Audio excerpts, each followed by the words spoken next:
Hello friends, welcome to my channel. అందరు ఎలా ఉన్నారు? నేనైతే చాలా బాగున్నాను. మీరు కూడా సంతోషంగా ఉండాలని మనస్ఫూర్తిగా కోరుకుంటున్నాను.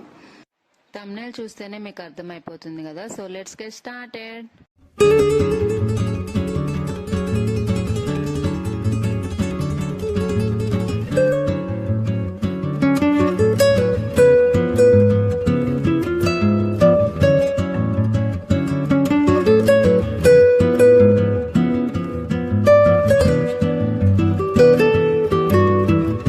ఈ వీడియోలో మా ఇమిగ్రేషన్ ఎక్స్పీరియన్స్, మా జర్నీ ఎక్స్పీరియన్స్ అండ్ మేము లగేజ్తో ఫేస్ చేసిన ప్రాబ్లమ్స్ అన్నీ షేర్ చేసుకుంటాను, ఏది మిస్ చేయకుండా.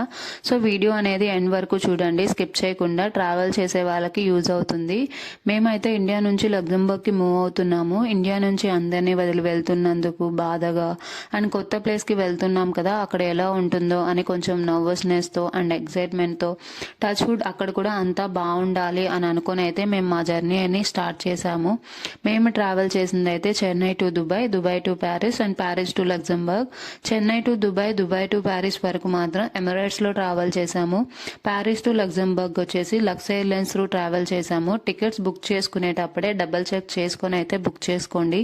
మెయిన్గా ఇలా కనెక్టింగ్ ఫ్లైట్స్లో ట్రావెల్ చేస్తున్నారు అంటే మాత్రం లగేజ్ ఎలాగా, సెల్ఫ్ ట్రాన్స్ఫరా లేదా వాళ్ళే మీ డెస్టినేషన్ పాయింట్కి తెచ్చేస్తారా అనేది అయితే చూసుకొని బుక్ చేసుకోవడం బెటర్. ఆల్రెడీ లాంగ్ జర్నీ అంటేనే జర్నీలో బాగా అలసిపోయి ఉంటాం కదా, మళ్ళీ లగేజ్ కూడా షిఫ్ట్ చేసుకోవాలంటే ప్రాబ్లం అయిపోతుంది. సో చూసుకోండి. ఎయిర్పోర్ట్లోకి ఎంటర్ అయ్యేటప్పుడే ఇలా మన పాస్పోర్ట్ అండ్ ఫ్లైట్ టికెట్ అయితే చూపించాలి. హ్యాండీగా పెట్టుకోండి, టెన్షన్ పడిపోకుండా. ఫ్లైట్ టికెట్ ఫోన్లో అయినా చూపించవచ్చు లేదా జెరాక్స్ కాపీ లాగా అయినా చూపించుకోవచ్చు, మీ ఇష్టం అనమాట. ఎమిరేట్స్లో ఏంటంటే 48 hours ముందే ఆన్లైన్ చెక్ ఇన్ ఆప్షన్ ఉంటుంది. సో ఆన్లైన్ చెక్ ఇన్ చేసుకుని వస్తే మీ క్యూ కూడా సపరేట్గా ఉంటుంది. ఎయిర్పోర్ట్లో బ్యాగ్ డ్రాప్ చేసి బోర్డింగ్ పాసెస్ కలెక్ట్ చేసుకోవడానికి అండ్ మన ట్రాలీస్కి కూడా ఎయిర్పోర్ట్లో బబుల్ ర్యాప్ ఆప్షన్ కూడా ఉంటుంది. సో ఇది చాలా మందికి తెలియదు. సో యూజ్ చేసుకోవచ్చు అనమాట. మీ ట్రాలీస్లో ఏదైనా పగిలిపోయే ఐటమ్స్ ఉంటే ట్రై చేయొచ్చు. మా దాంట్లో అలా ఏం లేవు అని అయితే మేమైతే చేయించుకోలేదు. ఆన్లైన్లో చెక్ ఇన్ చేసుకొని రావడం వల్ల ఏంటంటే క్యూ కూడా తక్కువగా ఉంటుంది. సో చూసుకోండి. బ్యాగ్స్ ఇచ్చేటప్పుడు కూడా ఓన్లీ చెక్ ఇన్ బ్యాగ్ కాకుండా క్యాబిన్ బ్యాగ్ కూడా ఇవ్వమని అయితే కొన్నిసార్లు అడుగుతారు. మమ్మల్ని ఆ రోజు అలానే అడిగారు, 2 క్యాబిన్ బ్యాగ్స్ ఉన్నాయి కదా, ఒకటైనా ఇస్తారా అని. మేమైతే ఇవ్వలేదు, పర్సనల్ థింగ్స్ ఉన్నాయి అనేసి. సో చూసుకోండి, వాళ్ళు అడిగిన వెంటనే ఇచ్చేయద్దు. ఇచ్చేయాలేమో అనేసి చాలా మందికి తెలియక కూడా టెన్షన్లో ఇచ్చేస్తారు. సో అలా అయితే చేసుకోవద్దండి. ఒక్కొక్కసారి ఏంటంటే మనం రీచ్ అయ్యే లోపలే బ్యాగ్స్ రావు. మనం రీచ్ అయ్యే లోపల రాకపోతే మళ్ళీ మనకి ప్రాబ్లం అవుతుంది కదా. సో చూసుకోండి. నేనైతే ఇవ్వద్దు అనే సజెస్ట్ చేస్తాను ఎవరినైనా సరే. మీరు అసలు క్యారీ చేయలేరు ఎయిర్పోర్ట్ అంతా అండ్ లేట్ అయినా ప్రాబ్లం లేదు అనుకుంటే మాత్రం ఇవ్వచ్చు. సో అది మీ ఇష్టం అనమాట. మోస్ట్లీ ఇవ్వకుండా ఉండడానికే ట్రై చేయండి అని అయితే నేను సజెస్ట్ చేస్తాను. ఎందుకు ఇంతగా స్ట్రెస్ చేసి చెప్తున్నాను అనేది చివరిలో మీకే అర్థమవుతుంది. బ్యాగ్స్ ఇచ్చేసి బోర్డింగ్ పాస్ అయితే కలెక్ట్ చేసుకున్నాము. ఇక్కడ ఏంటంటే మళ్ళీ మాకు చెన్నైలో స్టార్ట్ అయినప్పుడే మేము Paris to Luxembourg boarding pass అనేది జనరేట్ అవ్వలేదు. ప్యారిస్ ఎయిర్పోర్ట్లో కలెక్ట్ చేసుకోమన్నారు. సో అక్కడ కలెక్ట్ చేసుకోవచ్చు. ఇలా మీరు జర్నీ చేసేటప్పుడు కూడా రాకపోతే టెన్షన్ పడక్కర్లేదు, నెక్స్ట్ ఎయిర్పోర్ట్లో కలెక్ట్ చేసుకోవచ్చు అనమాట. అదేం ప్రాబ్లం అవ్వదు. నెక్స్ట్ ఇక్కడ వచ్చేసి ఇమిగ్రేషన్ ప్రాసెస్ ఉంటుంది. ఇమిగ్రేషన్ ప్రాసెస్లో మీరు వెళ్ళే ప్లేస్ బట్టి అండ్ పర్సన్ టు పర్సన్ ఇలా డిఫరెంట్గా అడుగుతారనమాట క్వశ్చన్స్. మమ్మల్ని అయితే మీ డెస్టినేషన్ ప్లేస్ ఏంటి అండ్ ఏ వీసా మీద వెళ్తున్నారు అని అయితే అడిగారు. మీరు స్టూడెంట్ అయినా లేదా వర్క్ మీద వెళ్తున్నా సరే డాక్యుమెంట్స్ అనేది హ్యాండీగా పెట్టుకోండి. మమ్మల్ని అయితే డాక్యుమెంట్స్ ఏం చూపించమని అడగలేదు, బట్ సేమ్ డేనే మా ఫ్రెండ్స్ కూడా ట్రావెల్ చేశారు వేరే టైంలో. వాళ్ళనైతే ఆఫర్ లెటర్ చూపించమని అయితే అడిగారంట. సో వాళ్ళు అడిగినప్పుడు టెన్షన్లో వెతుక్కోకుండా ముందే హ్యాండీగా పెట్టుకుంటే టెన్షన్ పడకుండా చూపించవచ్చు కదా. నెక్స్ట్ సెక్యూరిటీ చెక్ ఉంటుంది. ఇక్కడైతే అన్నీ స్కాన్ చేస్తారు, మన దగ్గర పెట్టుకున్న ప్రతి ఐటమ్. మాకు తెలియక సెల్లో టేప్ అయితే వేసుకున్నాము. క్యాబిన్ బ్యాగ్లో తీసేయమన్నారు, తీసాము. ఏమనలేదు మమ్మల్ని అయితే. బట్ కొంతమందిని అయితే చాలా క్వశ్చన్సే వేస్తారు, ప్రాబ్లం అయిపోతుంది. బ్యాగ్స్ ప్యాక్ చేసుకునేటప్పుడు కూడా 1కి 2 సార్లు చెక్ చేసుకోండి. ఇవి క్యాబిన్లో క్యారీ చేయొచ్చా, చెకిన్లో క్యారీ చేయొచ్చా, ల్యాప్టాప్ బ్యాగ్లో క్యారీ చేయొచ్చా, అసలు ఫ్లైట్లో క్యారీ చేసే థింగ్స్ ఏనా ఇవన్నీ అని అయితే చెక్ చేసుకొని అయితే ప్యాక్ చేసుకోండి. మా ఫ్లైట్ వచ్చేసి 10కి అనమాట నైట్ చెన్నై ఎయిర్పోర్ట్లో. లోపలికి రాకముందే ఫుడ్ తినేసి రావాలి అనుకున్నాం. జర్నీ లాంగ్ కదా, మళ్ళీ ఫుడ్ బాగాలేకపోతే ప్రాబ్లం అయిపోతుంది. బట్ ట్రాఫిక్ వల్ల లేట్ అయిపోయింది. ఏం తినకుండా అయితే లోపలికి అయితే వచ్చేసాము. సో ఇక్కడైనా కొంచెం లైట్గా ఫుడ్ అయితే తీసుకొని అయితే స్టార్ట్ అవుదాము అని అయితే అనుకున్నాము. చెన్నై ఎయిర్పోర్ట్లో ఏంటంటే చాలా లిమిటెడ్ ఆప్షన్స్ ఉన్నాయి. ఓన్లీ 4 to 5 మాత్రమే ఆప్షన్స్ ఉండే ఆ టైంకి మేము వెళ్ళినప్పుడు. సో ఎవరైనా మీకు కానీ నైట్ ఫ్లైట్ ఉంటే టైం ఉంటే బయట తినేసి రావడమే బెస్ట్ అనమాట. లోపలికి వచ్చాక అంత ఆప్షన్స్ ఏమి ఉండవు అండ్ జర్నీ కూడా ఎక్కువసేపు ఉంటుంది కదా. కొంతమందికి అంటే ఫుడ్ తిని వెంటనే ట్రావెల్ చేస్తే పడదు, అలా పడని వాళ్ళు అయితే ఓకే, బట్ పడే వాళ్ళు మాత్రం బయట తినేసి రమ్మని అయితే నేను సజెస్ట్ చేస్తాను. లోపలికి వచ్చాక ఏం దొరకకపోతే మళ్ళీ మీకు ప్రాబ్లం అయిపోతుంది. సో చూసుకోండి. కొంచెం లైట్గా టిఫిన్ చేసి అయితే స్టార్ట్ అయిపోయాము. మేము తినేసి వెళ్ళేసరికి బోర్డింగ్ స్టార్ట్ అయ్యి అప్పటికే 3/4 మెంబర్స్ ఆల్రెడీ ఫ్లైట్లో కూడా ఎంటర్ అయిపోయారు. బయట లైన్లో అయితే మేమే లాస్ట్ అనమాట ఆ ఫ్లైట్కి.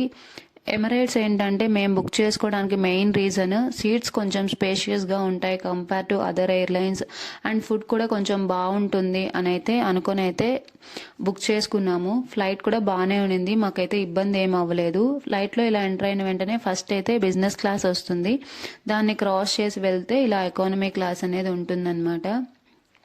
యాక్చువల్గా జర్నీ వచ్చేసి 4 hours. Chennai to Dubai start అయిపోయింది అనమాట ఫ్లైట్ అయితే. నైట్ టైం చూడండి, విండో సీట్లో చూస్తే సిటీ ఎంత బ్యూటిఫుల్గా కనిపిస్తుందో కదా. ఆ రోజు ఏంటంటే 3 hours 45 minutesకే రీచ్ అయిపోయింది. కొంచెం సేపటికే డిన్నర్ ఇచ్చారు, డిన్నర్ టైం కదా, బట్ ఏం తినలేదు. టిఫిన్ తినైతే స్టార్ట్ అయ్యాం కదా, అందుకని ఏం తినలేదు. ఫ్రూట్స్ అడిగాము, ఫ్రూట్స్ ఏమైనా ఉన్నాయా అని. ఫ్రూట్స్ ఇచ్చారనమాట. సర్వీస్ అయితే చాలా బాగుంది, మేమైతే ఏం ప్రాబ్లమ్స్ అయితే ఫేస్ చేయలేదు ఎమిరేట్స్తో అయితే. అండ్ ఫ్లైట్ కూడా త్వరగానే రీచ్ అయిపోయింది అనమాట. సో టైం కూడా మాకు బాగానే ఉంది నెక్స్ట్ ఫ్లైట్కి. యాక్చువల్గా మామూలుగానే మాకు 4 hours టైం ఉండే దుబాయ్లో, బట్ ఇది ఇంకా కొంచెం ముందు వెళ్ళిపోయింది కాబట్టి ఇంకా కొంచెం ఎక్కువ టైం ఉండింది రిలాక్స్ అవ్వడానికి.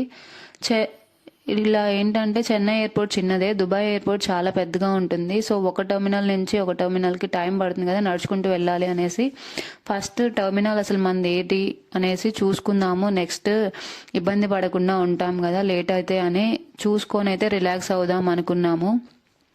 సో ఫస్ట్ అయితే ఇక్కడ ఇలా ఒక స్క్రీన్ ఉంటుంది, ఆ స్క్రీన్లో అయితే చూసుకోవచ్చు అనమాట మన టెర్మినల్ ఏంటి అండ్ మన ఫ్లైట్ నెంబర్ ఏంటి అన్నీ చూసుకోవడానికి అయితే ఇన్ఫర్మేషన్ ఉంటుంది. చూసుకొని అయితే బాగానే రిలాక్స్ అయ్యాము చాలాసేపే. నెక్స్ట్ మేము వచ్చింది అయితే Dubai to Paris flight. Dubai to Paris ఫ్లైట్లో ఏంటంటే ముందు మేము ఎమిరేట్స్ ఎక్కింది అయితే నార్మల్ది చెన్నై టు దుబాయ్, బట్ ఇదైతే A380 సిరీస్ అనమాట. అది ఎలా అంటే మన డబుల్ డెక్కర్ బస్ లాగా ఉంటుంది. బస్సు ట్రైన్స్ ఎలా అయితే డబుల్ డెక్కర్ ఉంటాయో ఆల్మోస్ట్ అలానే ఉంటుందన్నమాట. ఎంటర్ అయిపోయి కొంచెం సేపు రిలాక్స్ అవుదాము, ఎక్కువసేపు జర్నీ కదా, ఏదైనా మూవీస్ ఉన్నాయేమో అని అయితే సెర్చ్ చేసాము. నెక్స్ట్ ఇక్కడ ఫుడ్ అయితే ఇచ్చారనమాట బ్రేక్ఫాస్ట్కి. ఫుడ్ అయితే ఏం పెట్టారు అనేది సపరేట్గా షార్ట్ అయితే పోస్ట్ చేశాను. సో ఎవరికైనా ఇంట్రెస్ట్ ఉంటే వెళ్ళి చూసేయండి. మూవీ అయితే ఇక్కడ మాకేం నచ్చలేదు. సో ఫోన్లోనే గోదావరి మూవీ చూస్తూ అలా అయితే కొంచెం సేపు టైం పాస్ చేసాము, కొంచెం సేపు నిద్రపోయాము. అండ్ ఇక్కడ స్క్రీన్లో కూడా చూసుకోవచ్చు కదా, ఇన్ఫర్మేషన్ ఉంటుంది కదా మన ఫ్లైట్ ఎక్కడ ఉంది, ఎంత హైట్లో వెళ్తుంది, ఇలా ఏదో ఒక ఇన్ఫర్మేషన్ చూసుకుంటూ అలా కొంచెం సేపు అయితే టైం పాస్ అయితే చేస్తాము. అప్పటికే కొంచెం వెళ్తురు వచ్చేసింది అనమాట బాగానే. ఇక్కడ చూడండి ఎంత బాగా కనిపిస్తున్నాయో కదా, విండో సీట్ లో నుంచి ఎంత బాగా కనిపిస్తున్నాయో కదా. అండ్ సిటీ వ్యూ కూడా చాలా బ్యూటిఫుల్ గా కనిపించింది అనమాట విండో సీట్ లో నుంచి అయితే. ఐఫిల్ టవర్ చూడండి ఎంత బుడ్డుగా ఉందో. ఆబ్వియస్లీ అక్కడికి వెళ్ళి చూస్తే పెద్దగానే కనిపిస్తుంది అనుకోండి. ఇదంతా ప్యారిస్ సిటీ వ్యూ అనమాట విండో సీట్ లో నుంచి. ఆల్మోస్ట్ ప్యారిస్ కి అయితే వచ్చాము. నెక్స్ట్ ఇక్కడ ఇమిగ్రేషన్ ప్రాసెస్ అనేది ఉంటుంది, ఏమడుగుతారో అని అయితే ఓ టెన్షన్ పడ్డాము. ఏంటి దివ్య లగ్జంబర్గ్ వెళ్తున్నాను అనింది, మళ్ళీ ఇక్కడే ఇమిగ్రేషన్ అంటుంది అనుకుంటున్నారా? ఏం లేదండి, యూరోప్ లో మీరు ఏ ప్లేస్ లో అయితే ఫస్ట్ ల్యాండ్ అయితే అక్కడే ఇమిగ్రేషన్ అనేది ఉంటుంది అనమాట. సో మేము ఫస్ట్ ఇక్కడ ల్యాండ్ అయ్యాం కదా, ఇక్కడే ఇమిగ్రేషన్ ప్రాసెస్ అనేది జరిగింది. అండ్ టెన్షన్ పడిపోయాము. 45 minutes అయితే లైన్ లో నించున్నాము ఇమిగ్రేషన్ కోసం. తీరా అక్కడ చూస్తే ఏంటంటే ఒక్క క్వశ్చన్ అంటే ఒక్కటి కూడా అడగలేదు మమ్మల్ని, జస్ట్ స్టాంపింగ్ వేసి వెళ్ళిపోమన్నారు. బట్ అందరికీ అలా అయితే జరగదు, కొన్నిసార్లు అలా జరుగుతుంది. మాకు అలా జరిగిందనమాట ఆ రోజు. అండ్ ఇంకొక ట్విస్ట్ ఏంటంటే మేమైతే లగ్జంబర్గ్కి రీచ్ అయిపోయాము, బట్ మా బ్యాగ్స్ అయితే ఒకటి రాలేదు, ఒకటే వచ్చింది. అందుకే స్టార్టింగ్లో అన్నిసార్లు స్ట్రెస్ చేసి చెప్పాను బ్యాగ్స్ వేసేటప్పుడు చూసుకోండి అనేసి. వెళ్ళి అక్కడ కౌంటర్లో అడిగాము, బ్యాగ్ ఇలా రాలేదు అని. ట్రాక్ చేశారనమాట. ప్యారిస్లోనే ఉండిపోయింది మీ బ్యాగ్ అయితే అని అయితే చెప్పారు. సో కంప్లైంట్ అయితే రైజ్ చేసుకోమన్నారు. మేము కంప్లైంట్ రైజ్ చేసుకున్నాము. కంప్లైంట్ రైజ్ చేసేటప్పుడు కూడా ఆప్షన్స్ ఉంటాయి, మళ్ళీ మీరు ఎయిర్పోర్ట్కి వస్తారా లేదా బ్యాగ్ మీకు డెలివరీ చేయాలా అనేసి మీ అడ్రస్కి, అలా ఆప్షన్స్ అయితే ఉంటాయి. సో చూసుకొని అయితే రైజ్ చేసుకోండి. ఒకవేళ కానీ మీ బ్యాగ్ కానీ మిస్ అయితే కంగారు పడకుండా. అండ్ మేము రైజ్ చేశాక నెక్స్ట్ డే కాకుండా ఆ నెక్స్ట్ డే అయితే బ్యాగ్ అయితే రీచ్ అయిపోయింది. అండ్ టికెట్లో కూడా ఇన్సూరెన్స్ ఉంటుంది. సో మీ బుక్ చేసుకున్న టికెట్ కానీ ఇన్సూరెన్స్ ఉంటే, ఒకవేళ కానీ మీ బ్యాగ్ 24 hours లోపల కానీ మీకు కానీ రాకపోతే అప్పుడు వాళ్ళు క్లెయిమ్ కూడా, ఇన్సూరెన్స్ అనేది క్లెయిమ్ అయితే చేసుకోవచ్చు అనమాట. మేము అలానే క్లెయిమ్ చేసుకున్నాము. మా బ్యాగ్ డిలే అవడం వల్ల డబ్బులు అయితే మాకు $100 అనుకుంటా అరౌండ్ బ్యాగ్ అయితే ఇచ్చేసారు. సో మీ బ్యాగ్లో కానీ అలాగా మిస్ అయ్యి ఏదైనా ప్రాబ్లం అయితే మీ టికెట్లో కానీ ఇన్సూరెన్స్ ఆప్షన్ ఉంటే ఇన్సూరెన్స్ కూడా యూజ్ చేసుకోవచ్చు. ఇంతే అండి. Thank you. Bye guys.